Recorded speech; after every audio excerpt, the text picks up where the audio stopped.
तो कहानी शुरू होती है। काली भयानक रात थी। बादल और तूफान ने पूरा रौद्र रूप धारण कर रखा था।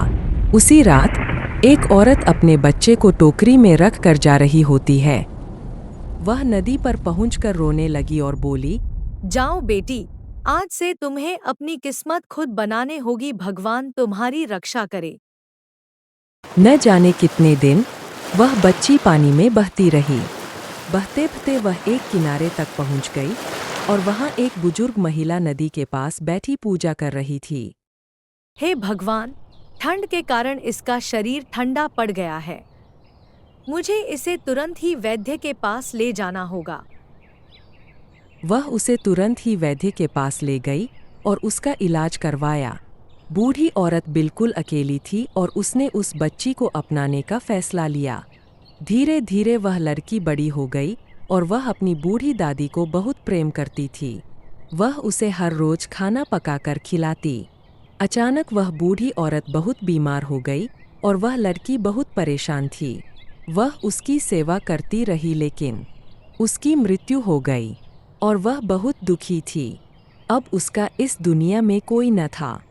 बूढ़ी औरत के जाने के बाद वह घर वापस चली गई, परंतु उसके चंद रिश्तेदार जो उसके मरने का इंतजार कर रहे थे, इकट्ठे हुए और बोले, बुढ़िया तो चल बसी भाई, अब उसके घर बार और जमीन का क्या करें? अरे वो लड़की जो उसने रखी थी, उसका क्या करेंगे? अरे वो कौन सा हमारा अपना खून है, पता नहीं कहाँ से बुढ़िया उठा लाई थी। उसको तो एक झटके में ही बाहर फेंकवा देंगे। वह वहां आए और उस लड़की से बोले, लड़की अपना बोरिया बिस्तर बांध और निकल यहाँ से। लड़की ने अपना सामान लिया और वहां से चल दी। घर से निकलने के बाद वह भटकती रही, कभी जंगलों में, कभी समुद्र में। आखिरकार वह बर्फीपुर में पहुंच गई। वह राजा के महल के सामने रुक गई और उसने देखा कि यह बहुत संपन्न राज्य है, तो मैं इस महल के द्वार पर बैठकर भीख मांगकर गुजारा करूंगी। उसने राजमहल के बाहर बैठकर भीख मांगकर अपना गुजारा किया। एक बार एक साहूकार राजमहल के बाहर सिपाहियों से बातें कर रहा था, तभी उसको लड़की ने देखा और बोली, साहूकार जी, आप तो रोज महाराज से मिलते होंगे, बताएं महाराज कैसे हैं? महाराज बहुत बलवान है, महाराज बहुत रूपवान है, महाराज अत्यंत दयावान है। एक दिन ब्राह्मण देव राजमहल से बाहर आए तो उसे भी लड़की ने पूछा, ब्राह्मण जी, आप तो महाराज को रोज मिलते हैं, तो बताएं महाराज कैसे हैं? महाराज बहुत मेहरबान है, महाराज बहुत दयावान है, महाराज का हृदय विशाल है। लड़की ने एक मजदूर से फिर यही प्रश्न पूछा जो महाराज के महल से बाहर आ रहा था। बेटा, महाराज बहुत गुणवान है, महाराज बहुत धनवान है, महाराज बहुत बलवान है। महाराज की इतनी विलक्षण छवि सुनकर लड़की हर्ष और उल्लास से भर गई और उसके मन में इच्छा प्रकट हुई कि कभी तो वह महाराज को देखे, उनके मुख के दर्शन करे। वह शिव मंदिर गई और प्रार्थना करने लगी, हे शिव, आपसे मैं मांगने आई हूँ, कृपया मुझे महाराज से मिलवा दे। कैलाश में विराजे शिव की लड़की की प्रार्थना सुनकर आंख खुली। पार्वती, मुझे मेरे भक्त ने पुकारा है। शुक्र है, मुझे किसी ने तो पुकारा है। इतना कुछ है देने को मेरे पास, कोई मांगे। मुझे जाना होगा, मुझे जाना होगा। धैर्य रखिए देव, मैंने आपको इतने उत्तेजित कभी नहीं देखा, इतना प्रेम। पार्वती, मेरे बच्चे मुझे बहुत कम पुकारते हैं और जब कोई पुकारता है तो मेरा मन करता है कि मैं उन पर सारा ब्रह्मांड उड़ेल दूं।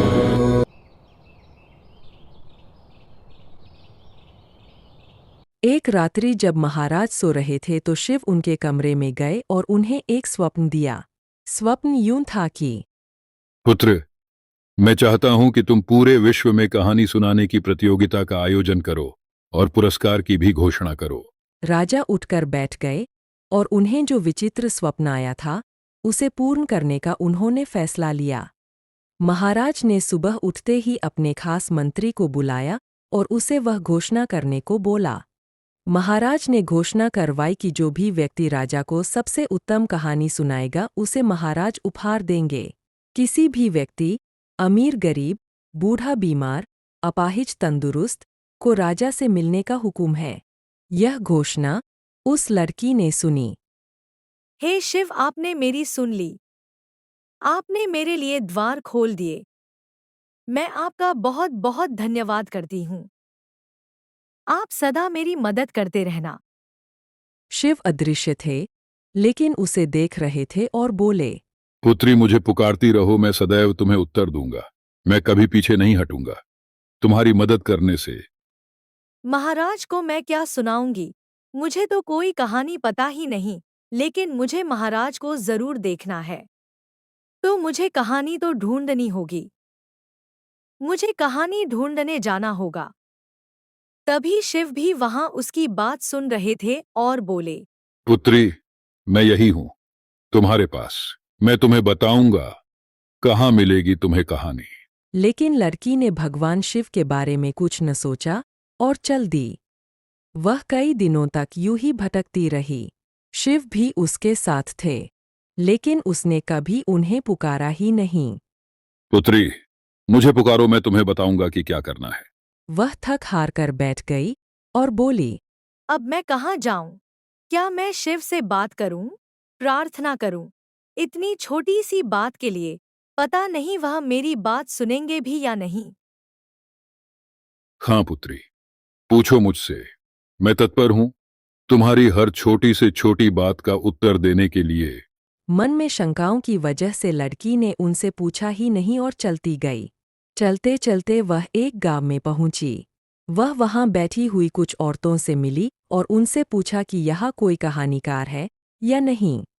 हाँ लड़की है, तो तुम ऐसा करना कि कल सुबह आ जाना। मैं तुम्हें एक कहानीकार से मिलवाऊंगी। शिव यह सब देख रहे थे। उन्होंने एक काली लड़की का रूप धारण किया और उस लड़की से मिले। बेटी, तुम यहाँ से चले जाओ। तुम यहाँ सुरक्षित नहीं हो।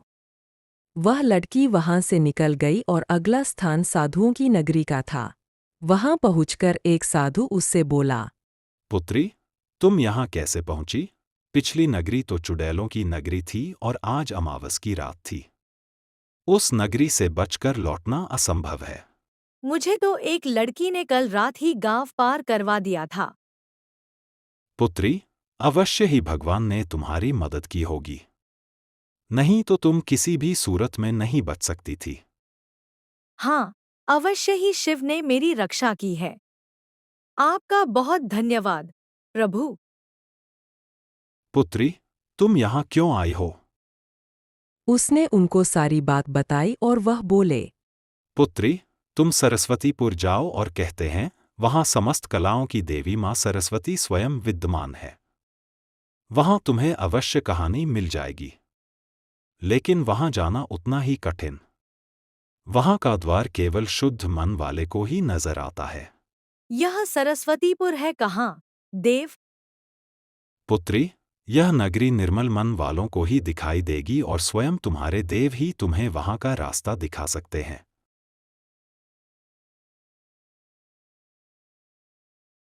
तो मैं निर्मल कैसे होंगी, देव? पुत्री, शिव से प्रार्थना करो। उसने उनसे प्रार्थना तो की, लेकिन उसका विश्वास कमजोर था। फिर उसकी भीतर से आवाज आई, तुम इतनी तो अच्छी नहीं हो। तुमने कितनी बार झूठ बोला था दादी को जब तुम आम चुराती थी। तुम कैसे उम्मीद कर सकती हो कि शिव तुम्हें उत्तर देंगे? वह निराश हो गई और उसका मन ही नहीं माना प्रार्थना के लिए। लेकिन फिर भी वह चलती गई। वह एक जंगल में पहुंच गई और वहां उसे साधु की बात याद आई।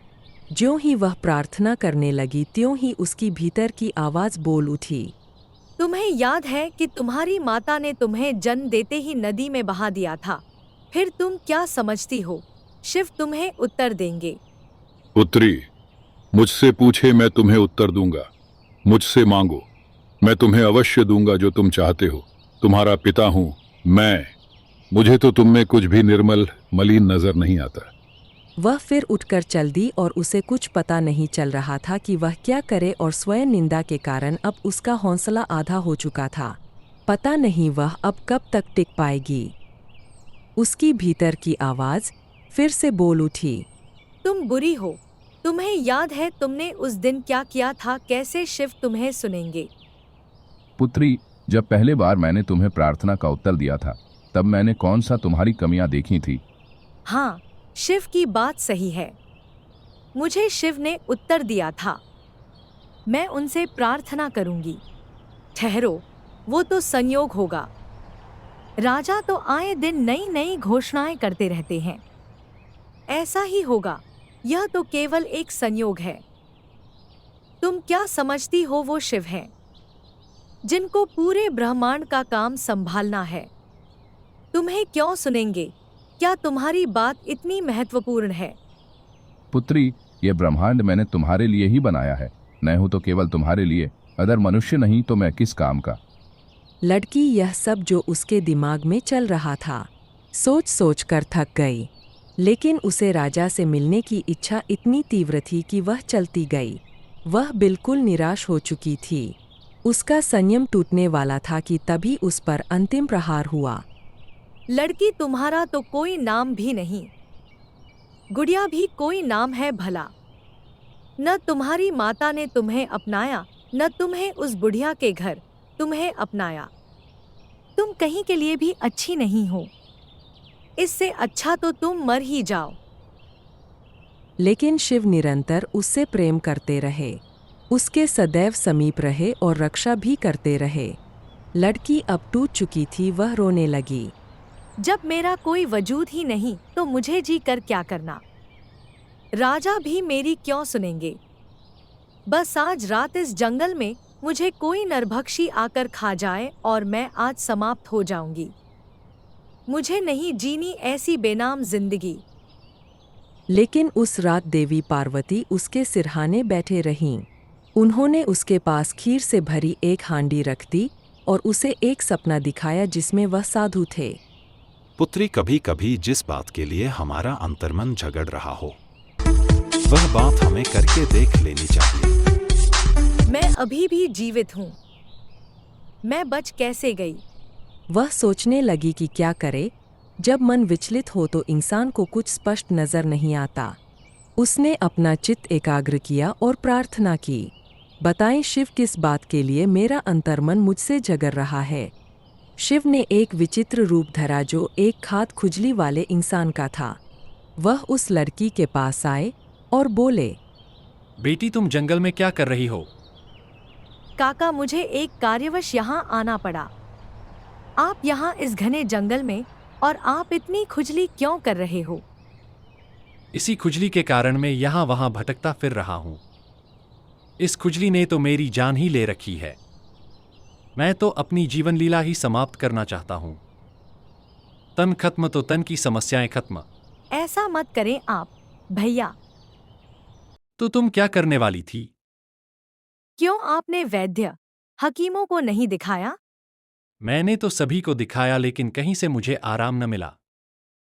सब कुछ करके देख लिया, लेकिन यह खुजली नहीं खत्म हुई। तो क्या आपने शिव की प्रार्थना की? आपको शिव के पास जाना चाहिए, वह समस्त दुखों का निवारण कर सकते हैं। उनके पास हर प्रश्न का उत्तर है और हर मर्ज की दवा। आप उनके पास जाएं। कृपया आप विश्वास करें, शिव सबकी मदद करते हैं। वह आपके दुखों का भी निवारण करेंगे। यह कहते वक्त उस लड़की का दिल शिव के लिए फिर विश्वास से भरा। तो तुम भी यही करो, तुम भी शिव के पास जाओ और मैं भी जाता हूँ। वह दंग रह गई। फिर उसने उठकर शिव से प्रार्थना की, लेकिन इस बार उसने उनसे सहायता की अपेक्षा की। हे शिव, मुझे कुछ नहीं पता, नहीं मुझसे कुछ होगा। बुरे विचारों और स्वयं निंदा ने मुझे सब कुछ भुला दिया है। और अब कहानी सुनाने की तिथि में भी केवल कुछ दिन बाकी हैं। क्या आप कुछ कर सकते हैं? शिव के लिए मानो यह मिश्री से भी मीठे बोल थे। उन्होंने एक बूढ़ी औरत का रूप धरा और उसके पास चले गए। थकी हारी लड़कियां जंगलों के बीचों बीच बैठ गई। अब उसे रास्ता नजर नहीं आ रहा था, लेकिन मदद उसके लिए निकल चुकी थी। वह बूढ़ी औरत के रूप में उसके पास आई। उसे एक पल के लिए लगा कि वह उसकी दादी थी। अरे, आप यहाँ क्या कर रहे हो? पुत्री, तुम यहाँ क्या कर रही हो? मुझे आप मेरे दादी जैसे लगे। दादी जी, मैं तो बस अपने प्रिय महाराज को देखने की अभिलाषा लिए यहाँ आई थी। उनको एक कहानी सुनाना चाहती थी, लेकिन मैं यहाँ वहाँ भटक रही हूँ। ना ही मुझे कहानी मिली, ना ही अब मुझ में घर जाने की क्षमता है। कहानी पाने के लिए तुम्हें क्या करना होगा? उसके लिए मुझे शुद्ध होना होगा और सरस्वतीपुर जाना होगा। लेकिन मुझ में इतनी अशुद्धियां हैं कि मैं तो कभी भी सरस्वतीपुर नहीं जा सकती। ना ही मुझे कहानी मिलेगी। हर बार जब भी मैं अपने आप को देखती हूँ तो 1000 कमियां मुझे नजर आती हैं। शुद्ध होना तो दूर की बात है। सत्य वचन पुत्री, मनुष्य तो शुद्ध नहीं हो सकता, केवल भगवान ही शुद्ध है। मनुष्य की अशुद्धियां कभी समाप्त नहीं होती, लेकिन शिव फिर भी उन्हें चाहते हैं। एक पिता का हृदय बहुत विशाल होता है। उसके मन में पूरे संसार के विकार, गलतियां, बुराई को माफ करने की क्षमता है। तो इसका मतलब मैं कभी भी शुद्ध नहीं हो सकती। पुत्री, ऐसा तो मैंने नहीं कहा। तुम्हें शिव को धारण करना होगा। शिव के वचन ही शिव है। जब तुम उनका जाप करोगे तो सामने वाले को तुम शिव के रूप में दिखाई दोगी। मैं उनको कैसी दिखूंगी? शुद्ध, निर्मल, पवित्र, पापमुक्त, विशाल, अत्यंत रूपवान, मनमोहक, कोमल, तेजमयी, दिव्य, निरंतर उजला हुआ प्रकाश, धर्मी, सर्पधारक, स्वयं शिव। आज से तुम्हें कोई भी अशुद्धि नहीं है, इसलिए आज से तुम्हारा नाम पवित्र होगा। लड़की ने उनको धन्यवाद दिया और आगे बढ़ी और वह बूढ़ी औरत अब गायब हो गई। ज्यों ही उसने मंत्र पढ़े त्यों ही उसका अक्स शिव में बदल गया और सामने वाले को वह शिव के रूप में नजर आने लगी और तभी उसको सरस्वतीपुर का द्वार दिखा और वह उसमें चली गई। तभी वहां माता सरस्वती प्रकट हुई। वह लड़की शिव का रूप लिए इतनी पवित्र थी कि स्वयं भगवान और देवता भी उससे मिलने से पीछे न हटे और देवी सरस्वती बोलीं, उग्र त्र्यंबक शिव, आप अपने जीवन की कथा सुनाएं। देव के कैसे आप कहानी ढूंढने के सफर पर निकले और कैसे आपने वह कहानी पाई। वही कहानी सबसे अच्छी होगी। आपका कोटि कोटि धन्यवाद देवी। देव, कृपया इस कालीन को ग्रहण करें। कृपया इस कालीन पर बैठे और इससे आप जल्द ही अपने गांव पहुंच जाएंगे। वह लड़की कालीन पर बैठकर उड़ गई और अपने गांव पहुंच गई। कहानी सुनाने की प्रतियोगिता शुरू होकर खत्म होने वाली थी। तभी उस लड़की ने अपनी कहानी सुनाई। उसकी कहानी सबसे अच्छी थी। कुछ लोग रो रहे थे, कुछ ताली बजा रहे थे। राजा भी उसकी कहानी सुन भावुक हो गए। उसकी कहानी सुन राजा बोला, पुत्री, इतनी सुंदर कहानी तो मैं आज तक नहीं सुनी। अपने महाराज के लिए तुम्हारी जो श्रद्धा और समर्पण था, उसके लिए आज मैं जो तुम्हें दूंगा वह किसी ने भी कभी भी नहीं दिया होगा। आज मैं तुम्हें अपनी पुत्री के रूप में गोद लेता हूँ और तुम मेरे साथ इस राजमहल में रहोगी। उसके बाद शिव की बदौलत उस लड़की ने पूरी जिंदगी एक राजकुमारी का जीवन व्यतीत किया और वह सदैव शिव का धन्यवाद करती रही।